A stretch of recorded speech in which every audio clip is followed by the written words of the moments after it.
Hello everyone. हमारे channel ईडब्ल्यूडी पर आपका हार्दिक स्वागत है। चलिए समय वेस्ट ना करते हुए शुरू करते हैं हमारी जो डेली करंट अफेयर्स की क्लास है। ठीक है, ये आज जो हम क्लास कवर कर रहे हैं ये मैं कवर करूंगी आज इसमें 18 जुलाई के करंट अफेयर्स।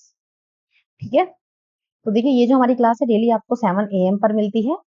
ओके, तो चलिए शुरू करते हैं हम अपनी क्लास। हमारा पहला क्वेश्चन है, हाल ही में किस भारतीय को प्रसिद्ध हंस वॉन हेंटिंग पुरस्कार 2024 से सम्मानित किया गया है? ठीक है, हैंस वॉन हेंटिंग अवार्ड 2024। तो देखिए अवार्ड से आपको सम्मानित किया गया है के चोक लिंगम को। ठीक है, ये कौन है? ये है मद्रास यूनिवर्सिटी के डिपार्टमेंट ऑफ जो क्रिमिनोलॉजी है उसके संस्थापक हैं और चीफ भी हैं। ये इनका पूरा नाम है के चोक लिंगम। ठीक है, और ये जो अवार्ड इन्हें दिया गया है इस अवार्ड का नाम है हैंस वॉन हेंटिंग अवार्ड। ये देखिए सबसे इंपॉर्टेंट बात क्या है, के चोकलिंगम जो है इस अवार्ड को पाने वाले पहले एशियाई और भारतीय हैं। एशिया में ये पहले व्यक्ति हैं जिन्हें इस अवार्ड से सम्मानित किया गया है। ठीक है, ये किस लिए इन्हें दिया गया है विक्टिमोलॉजी यानी पीड़ित विज्ञान क्षेत्र में उनके महत्वपूर्ण योगदान के लिए उन्हें ये अवार्ड दिया जा रहा है। ठीक है, अब हैंस वॉन हेंटिंग अवार्ड है क्या? देखिए ये है विक्टिमोलॉजी। विक्टिमोलॉजी मतलब होता है विक्टिम साइंस। ठीक है, ये है क्या? दरअसल इसमें इनके योगदान के लिए इन्हें ये अवार्ड दिया जा रहा है। वर्ल्ड सोसाइटी ऑफ विक्टिमोलॉजी से ये संबंधित है। तो देखिए जो विक्टिम साइंस है ये क्या है, क्राइम जो होती है, क्राइम की दो साइड होती हैं, एक अपराध करने वाला और एक अपराध सहने। ठीक है, तो ये जो क्राइम है, क्राइम विक्टिम साइंस में जाकर इन्होंने अपना योगदान दिया है। ये साइकोलॉजी की ही एक स्ट्रीम होती है। ठीक है, तो इसमें इन्होंने अपने सराहनीय योगदान के लिए इन्हें ये अवार्ड दिया जा रहा है। चलिए अगला प्रश्न देखते हैं, पारंपरिक फसल त्योहार हरेला किस राज्य से संबंधित है? तो देखिए जो हरेला त्योहार है ये आपका उत्तराखंड राज्य में मनाया जाता है। ये उत्तराखंड का प्रसिद्ध त्योहार है हरेला। देखिए कब मनाया गया, ये 16 जुलाई को मनाया गया। ठीक है, ये क्यों मनाया जाता है? ये एक प्रकार से फसल और वृक्षारोपण से संबंधित है।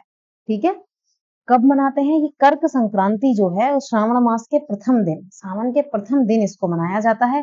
और उत्तराखंड में जो ग्रीनी यानी कि जो हरियाली है, शांति है, प्रोस्पेरिटी है और पर्यावरण संरक्षण के त्योहार के रूप में इसे हम मनाते हैं।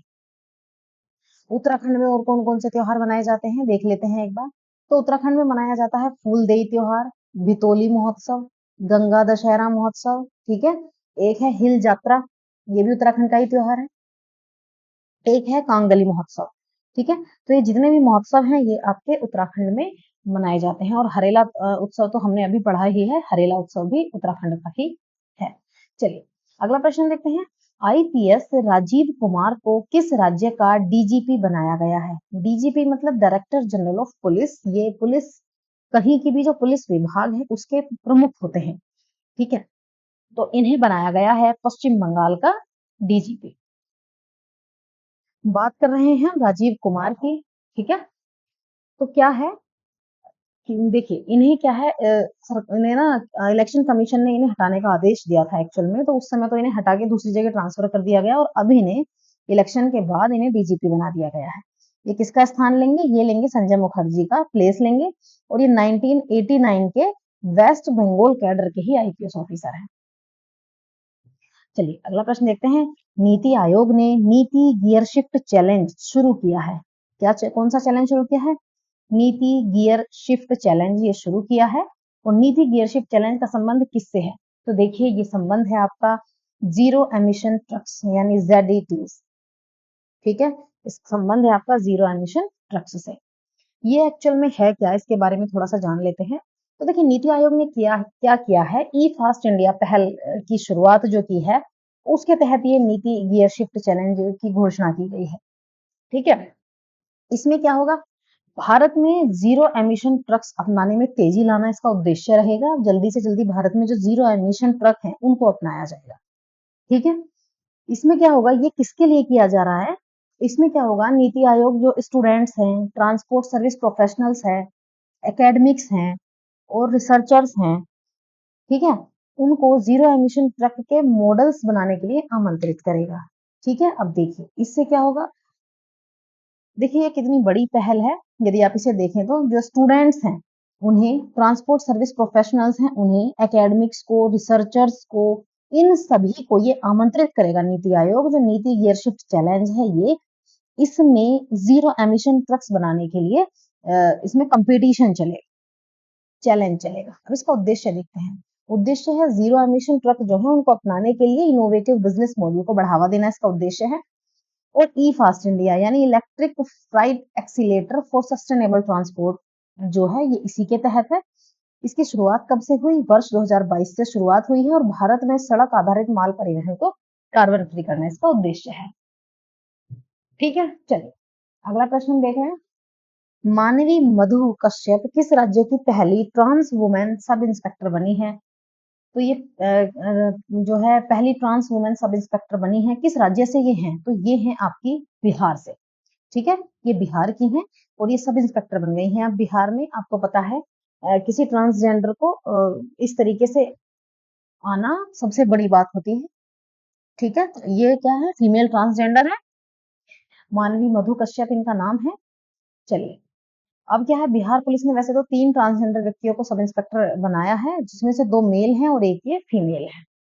अब देखिए, बिहार का आपको पता ही है, कैपिटल पटना है, गवर्नर यहाँ के राजेंद्र अल्ट्रेकर हैं और चीफ मिनिस्टर यहाँ के नीतीश कुमार हैं। अगला प्रश्न देखते हैं। चर्चित केंद्रीय सूचना आयोग CIC का गठन किस अधिनियम द्वारा किया गया था? देखिए आपसे पूछा गया है केंद्रीय सूचना आयोग का जो गठन है वो किस अधिनियम के द्वारा किया गया था? तो देखिए ये किया गया था आपका सूचना का अधिनियम जो है 2005। ठीक है, तो CIC का आपको पता ही है, इसका गठन हुआ था 12/10/2005 को। इसमें एक सदस्य, एक चीफ होते हैं, 10 अन्य सदस्य होते हैं। नियुक्ति को इसकी समिति करती है और कार्यकाल क्या है? 3 वर्ष के लिए होता है। अभी जो वर्तमान प्रमुख हैं इसके वो कौन है? हीरालाल सामरिया। ठीक है, समिति की जो इसकी जो नियुक्ति है समिति के द्वारा होती है और समिति के अध्यक्ष कौन है? वो अध्यक्ष जो है प्रधानमंत्री होते हैं और लोकसभा में जो नेता प्रतिपक्ष हैं वो प्रधानमंत्री द्वारा नामित केंद्रीय कैबिनेट मंत्री होते हैं। चलिए अगला प्रश्न हम देखते हैं। हाल ही में खबरों में रहा प्रोजेक्ट 2025 किस देश से संबंधित है? देखिए इसको आपको थोड़ा सा ध्यान देने की आवश्यकता है कि प्रोजेक्ट 2025 है क्या। पहले तो ये अमेरिका से रिलेटेड है, सबसे इंपॉर्टेंट बात। अब देखिए इन्होंने क्या कहा है, डोनाल्ड ट्रंप ने कहा है कि यदि ये इलेक्शन जीत जाते हैं और अमेरिका के प्रेसिडेंट बनते हैं तो ये पूरे देश में एक नियम लागू करेंगे जो होगा प्रोजेक्ट 2025, जिसका नाम होगा प्रोजेक्ट 2025। अब ये प्रोजेक्ट 2025 है क्या? देखिए प्रोजेक्ट 2025 एक ऐसा प्रोजेक्ट है जिसमें इन्होंने कुछ कंडीशंस रखी हैं कि यदि हम आएंगे तो ऐसा कर देंगे, वैसा कर देंगे। अब देखिए ये क्या है? ये एक प्रकार का डॉक्यूमेंट है और इसे अमेरिका के द हेरिटेज फाउंडेशन जो है उसने इसे तैयार किया है। देखिए इन्होंने तैयार तो किया है, हेरिटेज फाउंडेशन जो कंजर्वेटिव पार्टी है उसने इसे तैयार किया है। और हेरिटेज फाउंडेशन क्या है? ये कंजर्वेटिव पार्टी का एक थिंक टैंक। ठीक है, तो इस प्रोजेक्ट को इन्होंने अप्रैल 2023 में मतलब तैयार किया है 2025 में। अब देखते हैं इस प्रोजेक्ट को ध्यान से देखिएगा कि इस प्रोजेक्ट में आखिर है क्या, ऐसा क्या डाला गया है इस प्रोजेक्ट में। तो देखिए इन्होंने कहा कि जो हम यदि प्रोजेक्ट हम आ जाते हैं, हमारी सरकार यदि सत्ता में आ जाती है तो हम 2025 प्रोजेक्ट 2025 लाएंगे और इसमें क्या क्या होगा। सबसे पहले तो हम अमेरिका में जो शरणार्थी आते हैं उनके प्रवेश को पूरी तरह से बंद कर देंगे, ऐसा इनका कहना है। दूसरा ये क्या काम करेंगे, पोर्नोग्राफी को पूरी तरह बैन कर देंगे, पोर्नोग्राफी बंद हो जाएगी। तीसरा कार्य ये करेंगे, चीन से हम बिजनेस पूरी तरह से बंद कर देंगे, इनका ऐसा मानना है। तो इन्होंने कहा है जो चीन से बिजनेस है अमेरिका का उसे पूरी तरह से बंद कर दिया जाएगा। LGBTQ के जो अधिकार है वो कम कर दिए जाएंगे, यानी कि जो थर्ड जेंडर होता है, जो तीसरा समुदाय है, उसके जो अधिकार है उनको कम कर दिया जाएगा। अब है जो जो लेस्बियन है उनका, अब है राष्ट्रपति की शक्ति का विस्तार किया जाएगा, क्योंकि सारी पावर जो आपको पता है अमेरिका में जो पावर होती है वो प्रेसिडेंट के हाथ में होती है। यानी कि अपनी पावर को ये बढ़ा देंगे, उसको बढ़ा देंगे अपनी पावर को। शिक्षा विभाग जो एजुकेशन डिपार्टमेंट है उसे पूरी तरह से खत्म कर दिया जाएगा। ये इनके प्रोजेक्ट के कुछ देख लीजिए क्या क्या ये करके आएंगे। उसके बाद इन्होंने कहा है कि जो अबॉर्शन की गोली आती है, जो अबॉर्ट किया जाता है, तो अबॉर्शन की गोली की बिक्री को ही बंद कर दिया जाए, ऐसा इनका कहना है। और ये क्या करेंगे, और ये करेंगे नए परमाणु जो हथियार तैयार करने पर जोर दिया जाएगा, यानी और ज्यादा से ज्यादा ये नए परमाणु हथियार बनाएंगे। और क्या करेंगे ये, और करेंगे कॉर्पोरेट और इनकम टैक्स में ये कटौती करेंगे, और लेफ्ट विचारधारा वाले जो सरकारी अधिकारी हैं उनकी नौकरी छीन लेंगे। देखिए ये इन्होंने क्या अपने तरीके से इन्होंने क्या ये फैक्ट्स बनाए हैं, एक बार जरा देख लीजिए। क्या ये किसी देश के संपूर्ण विकास के लिए सही है?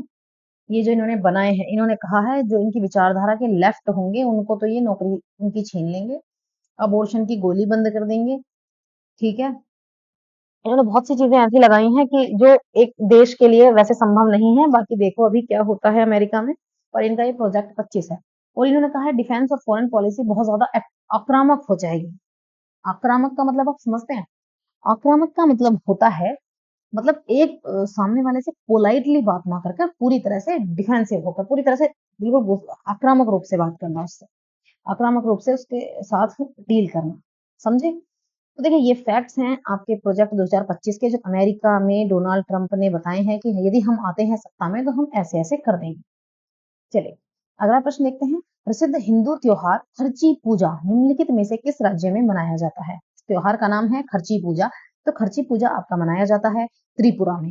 ठीक है, ये त्रिपुरा का एक त्योहार है।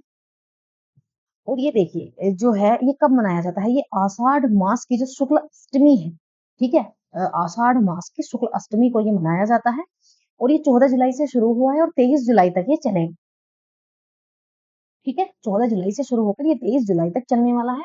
खर्ची पूजा जो है ये हिंदुओं का त्योहार है, ठीक है। त्रिपुरा में होता है, जुलाई और अगस्त के महीने में ये मनाया जाता है। और यहाँ होता क्या है इसमें, जो त्रिपुरा के लोगों के जो राजवंश हैं, तुम्हें पता है जो यहाँ के राजवंश है, वहाँ के 14 देवी देवता जो है उनकी पूजा यहाँ की जाती है, ठीक है। तो 14 देवताओं के मंदिर परिसर में ये मनाए जाते हैं। अब देखिए, वैसे ये अगरतला में मनाया जाता है। चलिए, अगला प्रश्न हम देखते हैं। हर साल इंटरनेशनल क्रिमिनल जस्टिस डे कब मनाया जाता है? इंटरनेशनल क्रिमिनल जस्टिस डे की बात हो रही है तो आपका ये मनाया जाता है 17 जुलाई को, ठीक है। कब मनाते हैं? 17 जुलाई को, नोट कर लीजिए। इसे हम कहते हैं अंतरराष्ट्रीय न्याय दिवस, ठीक है, world day for international justice, ठीक है। ये कब कैसे कब से मनाया जा रहा है? ये मनाया जाता है 17 जुलाई 1998 को, जो रोम संधि है उसको अपनाने की वर्षगांठ का ये प्रतीक है, ठीक है। और इसका इतिहास क्या रहा है आपको पता है? इसको मनाने की घोषणा की गई 2010 में। इसका उद्देश्य है जो पीड़ित हैं उनके अधिकारों को बढ़ावा देना और उनके जो न्याय है उसका समर्थन करने के लिए सभी को एकजुट करना इसका उद्देश्य है।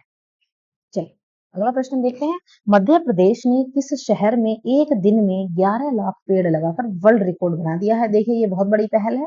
मध्य प्रदेश ने वर्ल्ड रिकॉर्ड बना दिया है एक दिन में 11 लाख पेड़ लगाकर। तो ये किस शहर ने किया है? तो देखिए ये किया है आपका इंदौर ने। आपको पता है इंदौर वैसे भी सबसे स्वच्छ शहरों की श्रेणी में सबसे आगे है, ठीक है। और ये वर्ल्ड रिकॉर्ड जो बनाया है ये गिनीज वर्ल्ड रिकॉर्ड बना दिया है। और ये 11 लाख जो पेड़ लगाए हैं ये आपके इंदौर ने लगाए हैं, ठीक है। तो इंदौर ने क्या किया है कि जो प्राइम आपको पता है इस बार जो 5 जून जो पर्यावरण दिवस है, 5 जून को जो पर्यावरण दिवस में प्रधानमंत्री नरेंद्र मोदी ने एक अभियान शुरू किया, जिस अभियान का नाम है एक पेड़ माँ के नाम, ठीक है। इस अभियान के तहत ही इंदौर ने क्या किया है कि 51 लाख पौधे लगाने का संकल्प लिया है। और इन 51 लाख पौधों में से उसने 11 लाख पौधे लगा भी दिए हैं और वर्ल्ड रिकॉर्ड भी बना दिया है, ठीक है। चलिए, चलिए तो ठीक है। आज की क्लास में इतना ही। वैसे 5 जून को हम विश्व एनवायरमेंट दिवस यानी विश्व पर्यावरण दिवस के रूप में मनाते हैं, ठीक है। तो चलिए वैसे हम कवर कर चुके हैं, लेकिन आपको क्या करना है कमेंट बॉक्स में बताना है कि जो वर्ल्ड एनवायरमेंट डे है 2024 उसकी थीम क्या रही है। ये आप मुझे कमेंट बॉक्स में बताएंगे, क्योंकि मैंने ये सारी थीम्स कराई हैं, मैंने आपको सारे कवर कराए हैं। और जो वर्ल्ड एनवायरमेंट डे है उसकी थीम मैंने आपको कई बार कराई है, बार बार कराई है, ठीक है, जून की वीडियोस में। तो आप मुझे कमेंट बॉक्स में जरूर बताएंगे। तो चलिए, चैनल को सब्सक्राइब जरूर करें, वीडियो को लाइक एंड शेयर करके ही जाएं। तो ठीक है, मिलते हैं हम आपको आपकी नेक्स्ट क्लास में। Thanks for watching.